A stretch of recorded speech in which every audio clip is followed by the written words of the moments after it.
मोक्षदा काशी व्रत कथा। पुरानी कथा के अनुसार चंपा नगरी में एक प्रतापी राजा व्याखानस रहते थे, जो सभी वेदों का ज्ञानी था।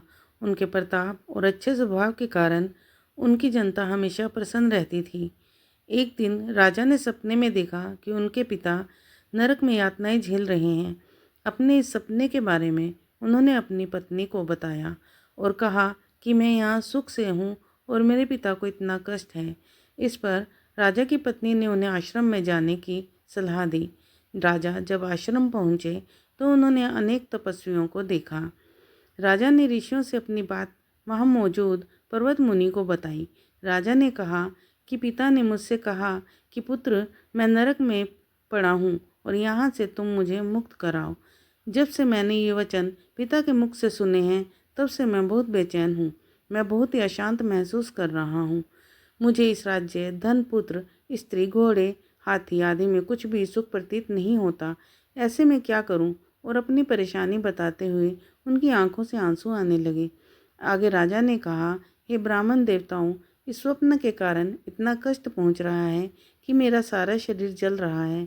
अब आप कृपा करके कोई तप, दान, व्रत आदि बताएं, जिससे मैं अपने पिता को नरक से मुक्त करा सकूं।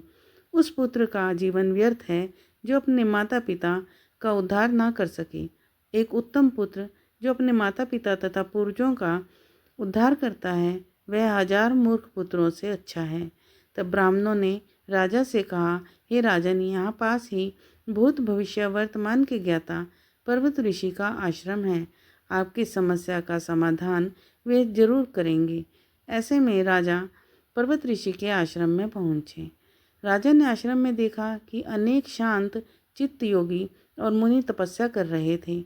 उसी जगह पर्वत मुनि बैठे थे। राजा ने मुनि को देखते ही उन्हें साष्टांग दंडवत प्रणाम किया।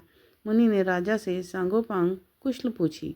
राजा ने कहा कि हे महाराज, आपकी कृपा से मेरे राज्य में सब कुशल है, लेकिन अकस्मात मेरे चित्त में अत्यंत अशांति होने लगी है। ऐसा सुनकर पर्वत मुनि ने नेत्र बंद किए और भूत विचारने लगे।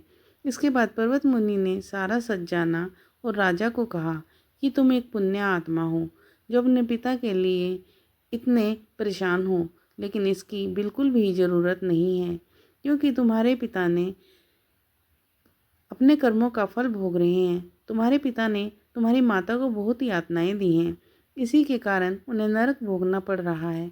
राजा ने मुनि से इस परेशानी का हल पूछा तो मुनि ने कहा कि तुम्हें मोक्षदा एकादशी व्रत का पालन करना चाहिए और ऐसे पिता को फल समर्पित करना चाहिए। इससे उनके सभी कष्ट दूर हो जाएंगे। राजा ने इस विधि का पालन किया और उनके पिता सभी बुरे कर्मों से मुक्त हो गए।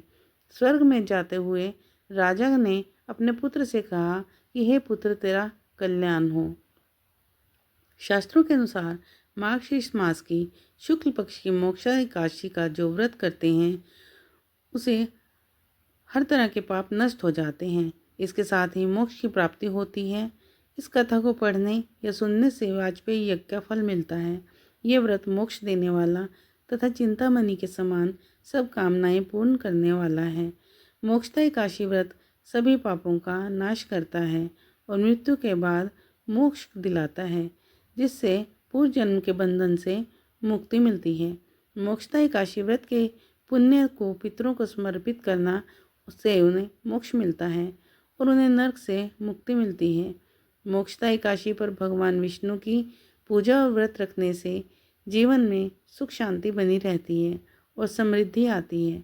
मोक्षदा एकादशी व्रत संतान, धन और विवाह जैसी मनोकामनाओं को पूरा करने में बहुत शुभ माना जाता है। मोक्षदा एकादशी के दिन व्रत रखने से दोषों से राहत मिलती है। मोक्षदा एकादशी गीता जयंती के रूप में भी मनाई जाती है, क्योंकि इसी दिन भगवान श्री कृष्ण ने अर्जुन को गीता का उपदेश दिया था। मोक्षदा एकादशी मंत्र। मोक्षदा एकादशी के दिन ओम नमो भगवते वासुदेवाय और ओम श्री विष्णवे च विद्महे वासुदेवाय धीमहि तन्नो विष्णु प्रचोदयात् आदि मंत्रों का जाप करना चाहिए। मोक्षदा एकादशी पर ओम नमो भगवते वासुदेवाय मंत्र का 108 बार जाप करना शुभ माना जाता है।